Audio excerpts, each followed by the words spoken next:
I'm going to be giving you my newest review of the first Purge, the action horror film, which is a prequel to the Purge series. And in this film, it stars Lex Scott Davis, Jovian Wade, and Yolande Noel. Now, this film starts off with a new political party coming into power, and they come up with an initiative to help drive down the crime rate below 1%. And their means of doing this is by allowing people to kill each other over the space of 24 hours.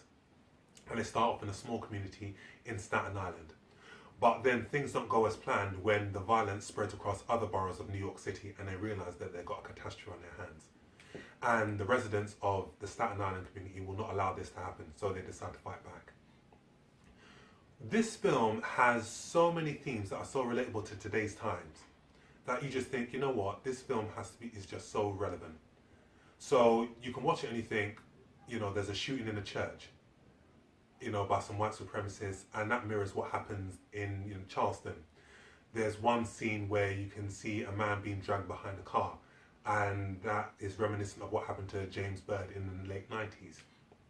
Or there's a mention of when guns and ammunition are being dumped in certain inner city communities. And that is reminiscent about, you know, what's happening in America today. As a film, it is well acted, and the action is handled very well.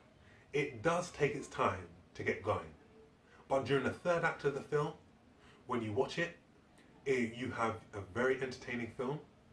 It's got some really jump out moments for you, and there's some great action sequences, and there's also some good comedic moments in this film. The final segment of this film, where it stars newcomer Yolande Noel, who has got a promising career after you watch him in this film, it is reminiscent of Die Hard, where he's in his vest and he needs to go to a housing project to rescue his girlfriend and her brother from the remaining, you know, anarchists and villains who want to kill everybody in the apartment block where she's staying. And, you know, there's some great action sequences in this film and some great fight sequences in this film, which I thought were handled very well.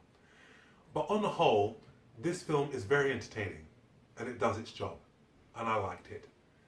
And I will give this film a good 6 out of 10. It's one I recommend that you should watch, and one for the DVD collection as well. So that's my review of the first Purge. Feel free to like this video, leave your comments, follow me on Instagram, Facebook, and I shall see you on the next film review. Take care.